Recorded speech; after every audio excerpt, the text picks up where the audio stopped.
everybody!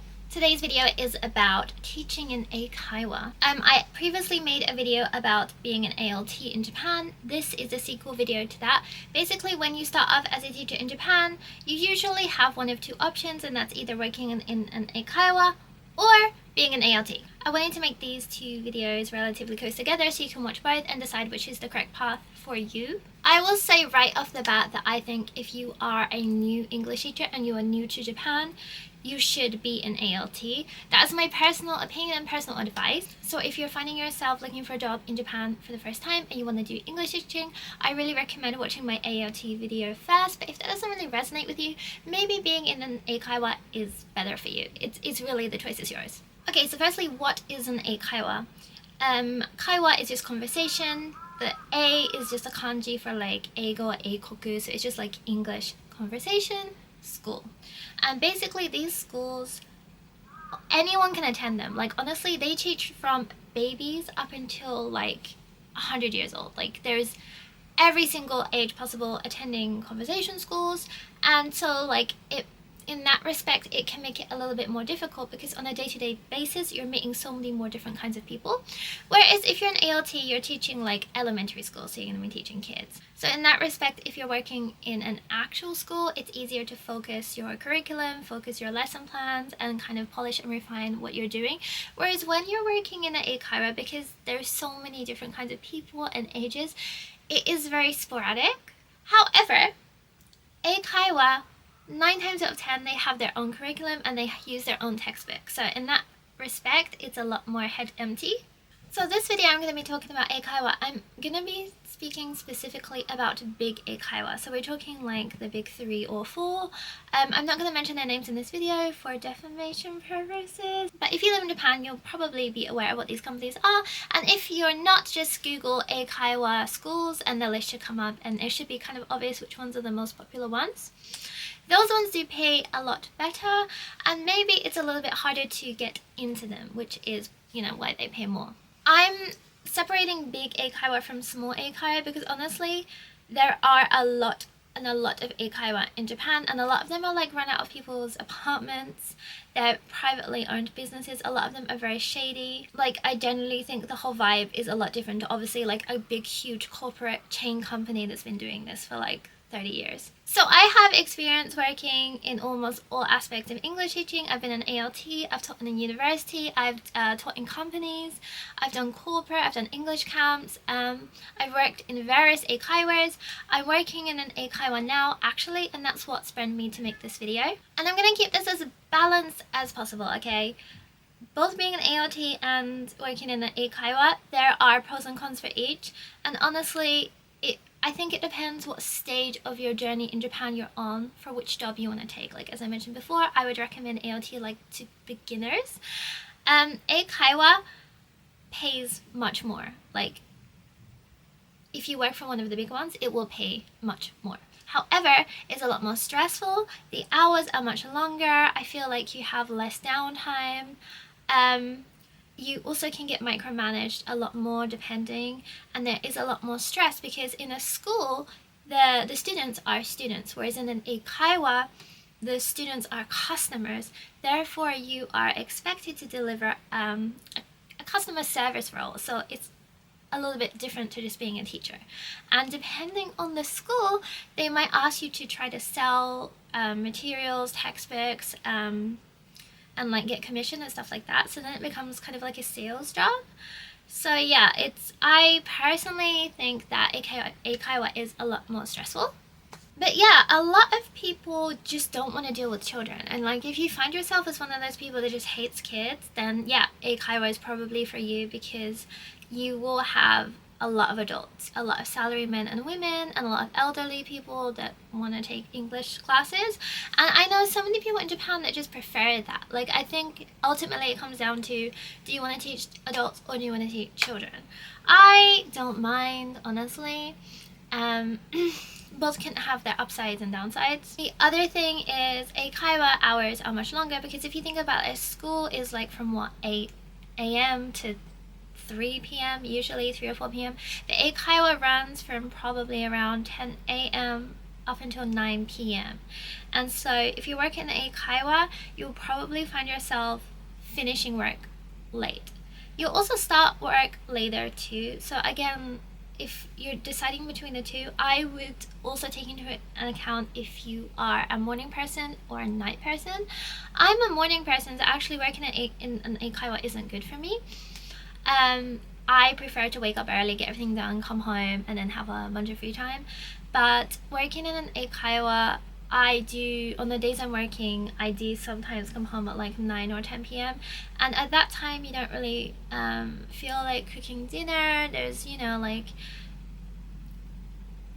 you're gonna be exhausted. You might just watch something on TV, have like a konbini bento or something like that. So I think like it's also bad for your health. It's not as good a lifestyle as working in a school because you're waking up later, you're not having time to cook dinner, and you're more stressed. I think working in an Eikaiwa can also have a negative effect on your health. But the plus sides of working in an Eikaiwa are, again, you get to teach adults and you get to meet a lot of really, really interesting people. Like sometimes you'll come across celebrities in Japan. I myself have taught a few celebrities. Because you're in the conversation class, you're working one-on-one or a really small group. So you really can shape someone's English education and you can see them and how they're developing in real time, which can feel more achieving than teaching a class of like 40 kids and not really seeing so much of an improvement. When you can see that one-on-one, and like eventually in Eikaiwa your students might end up moving to America, they might go to university overseas, so you really feel like a direct sense of achievement. And in an Eikaiwa, you're working purely by yourself, whereas as an ALT, you'll be working with a Japanese teacher. So it can be good and bad, because for one thing, you're completely on your own. You're giving the textbooks, you have to roughly learn the contents of those, and then you're going to deliver the lessons by yourself. The good thing about Eikaiwa is it's a comprehensive, like, teacher's guide, usually, that tells you exactly what you need to do. So you kind of just have to do that. And like you can change it as much as you want. The more confident you get, you'll probably find yourself changing it much more. But as an ALT, you'll be working directly with a Japanese teacher, and often, in most cases, the Japanese teacher won't really let you do anything, so you're being constantly like just told what to do, and that can feel very, very oppressive. Whereas in an Eikaiwa, you're a little bit more free. However, the managers can micromanage you a lot, which I guess is the same for almost any job that's like office-based. The other thing I mentioned is that because it's a customer service job, customers can complain about you. And I've seen this once before when someone was complaining because their teacher, he had a strong Scottish accent.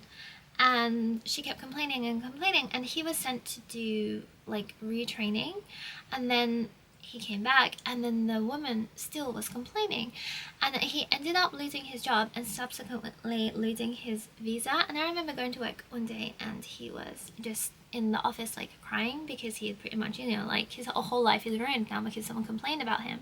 And this is really something that can happen because, again, like in most of these jobs, the higher ups or the HR doesn't really care about you. So, you really have to take accountability and you really have to take care of yourself.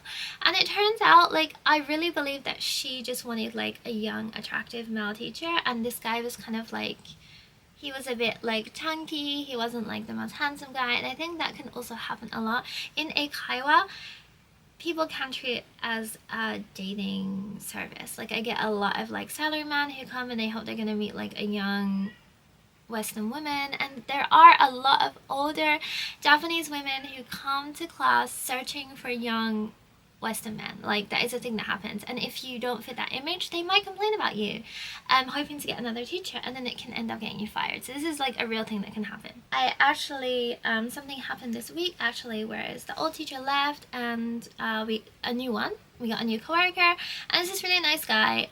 He's from Nigeria, and I spoke to him quite briefly, and he has a Nigerian accent, but it's not strong. It's just kind of like, like you've heard a Nigerian accent. It's a Nigerian accent. So like, it's easy to understand what he's saying, but he does have an accent. And I listened to his classes next door because it's kind of hard not to, like when you're in the room next. And yeah, he seems like a really enthusiastic teacher and he's really trying his best. But then the Japanese staff came to me and she's like, oh, this teacher, like, do you think that his English is easy to understand? Because she's worried that like the customers are gonna complain. And it's like, I tried to explain to her that like in the world, if you meet someone who speaks English, probably they're gonna have an accent or they're not gonna be a native English speaker. So like as long as they're teaching you how to speak English, it really shouldn't matter about the accent. And I explained to her as well, like you can't fire someone for having an accent, you know, like, so if that's your end goal, like just give up now. Like don't, it's not someone's fault that they have an accent. Like, and she asked me like, oh, should I speak to him about this? And I'm like, absolutely not. Like, what is he gonna do? Change being like, he can't change his accent and nationality. And like her herself, she's hired because of her English ability, but she has a very strong Japanese accent, more so than the Nigerian coworker. So I'm like, you can't just change your accent either. So, you know, like, you hired him knowing that he had an accent, so I don't know what to tell you. But other good things about this job is like people assign slots, so people can cancel, and this happens quite a lot actually. Like students will cancel and then you pretty much like have an hour to do whatever you want, and I like pop down the road and go to a cafe or something. And like working in as an ALT in like a public school, they're always really far away from anything and there's usually nothing around. And in public schools generally they don't like it when you leave. Like even if you have a bunch of free time or it's your lunch break, generally they don't like you to leave the school. But in Eikaiwa, you're free to come and go. So I come and go all day. I pop to Daiso, I go to the vending machine, I grab a coffee. So I feel like there is a greater sense of freedom. So yeah, at an Eikaiwa, I feel like you're treated more as like an adult, because being an ALT and treated as a teacher's assistant, you can be infantilized a lot. Like I feel like they do treat you a little bit like a child sometimes, and that can be infuriating. Okay, the other thing, as I mentioned before, being an AOT can be so boring because there's so much free time and a lot of it is just like not speaking in class and standing there for hours. That's mind-numbingly boring.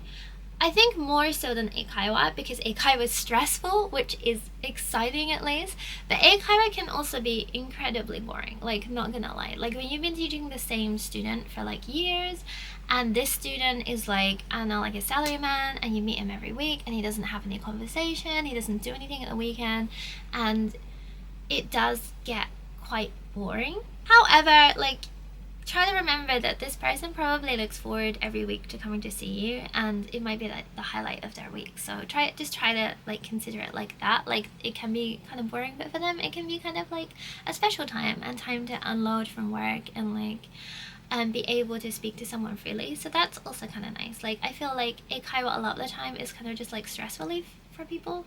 And a lot of people, like I teach a lot of elderly students, and a lot of them come honestly just because they're lonely and they want someone to speak to. That's very sad. So I try to make the lesson as fun, enjoyable and relaxing as I can for them. I try to really show interest in their lives, because again, a lot of the people who come to Eikaiwa, they're not coming to learn English, they're just bored or lonely, or they want to connect with someone. So you need to make sure that you're open to doing that. I don't mind teaching Eikaiwa. I do quite like teaching because I'm quite an outgoing person and I like meeting different kinds of people. Again, Eikaiwa is nice because I have been able to meet some people that are very interesting. A lot of my classes I really like. Like I have a class of like these a little bit elderly Japanese people, and their English is incredible. Like in these classes we do like Edgar Allan Poe and like psychologist studies and stuff like that, and it's very interesting, and they're very intelligent and they have great conversation. They're really funny, and like teaching them is honestly fun. It doesn't even feel like work. I have a young woman that I teach, and she's really into gaming and VTubers and stuff like that, so we always talk about that. So you can actually make like genuine friends by doing this, whereas in the public school it's a little bit harder. The other thing also is that you have foreign co-workers, because there are other Eikaiwa teachers teaching at the same school as you, and that's really nice, because I was working for 6 years at a private school in Japan before, and all my co-workers were Japanese, and like it was fine, and I didn't have any problem with it, but sometimes it is really nice to just like have a little bit of a chat with people in English, because I feel like you can kind of relax a little bit more. The main thing I hate about Eikaiwa is, again, it's tiring. Like in a day, sometimes I'll either have 6, 7, or 8 classes, and those can span between 40 minutes or an hour each. So it is a lot of actual doing time, because when you're in the classroom, you have to be 100% alert. You have to make sure you're responding to everything they're saying. And if you're teaching kids classes, you have to make sure, as the only adult in the class, that they are safe. And that's another one of the hardest things for me, is that I do teach a lot of kids classes, and often the kids are really, really small, and they're running around, and they're running into each other, and they're putting their fingers up their noses and like punching each other. So like you've got to make sure that you're holding your classroom management, because the most important thing is keeping everyone safe, and that can be very, very stressful. Particularly like I have some kids that are like very easily will go into tantrums, or they get upset very, very easily. So you have to really, really read their moods, and if you don't, they're going to be crying for like 40 minutes. So you have to really, really be careful with that. So yeah, honestly, if you watch my ALT video and then watch this one on Eikaiwas, I just want to see like which one you think is better, honestly.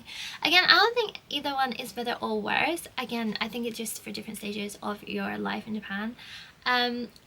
I wouldn't be an ALT again, just because the salary is a little bit too low, and it's kind of like too much of a lottery. Like with an Eikaiwa, you kind of like, you know what you're going to get, but with an ALT job, you don't know what school you're going to be in, you don't know what your coworkers are going to be like, and because it's so heavily dependent on the environment, it's just such a lottery. Whereas, you know, most Eikaiwa schools, I worked in tons and tons of different schools. You walk in, the layout's kind of like the same, the people are kind of about the same, so it's kind of like, it's easier to read. The only thing is like the private school I worked at, we had iPads, and we had projectors, and we had loads of like modern technology. We had a library full of books, whereas Eikaiwa is very analog. Like everything is on paper.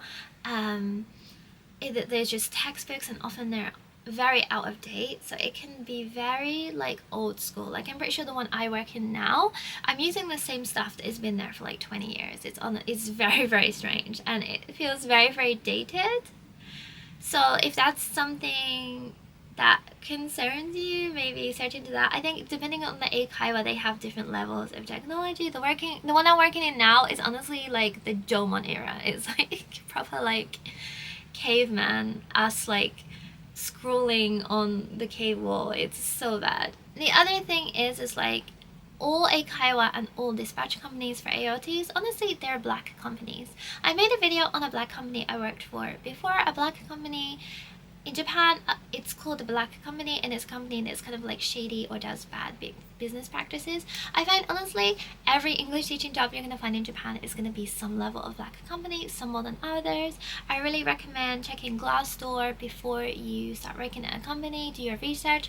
Reddit is a very good place. Before you sign a contract for any English company or dispatch, please look at the reviews. But please note that they're all varying levels of bad. Like, I can't recommend like a good company, which is what I get asked a lot. Honestly, couldn't do it. They're all bad, just some are less bad than others. Anyways, that was the video for today. Let me know if you have any experience working in Eikaiwa. Let me know if you have any questions about working in Eikaiwas or just in English in general in Japan. And yeah, thank you for watching, and as always, please subscribe.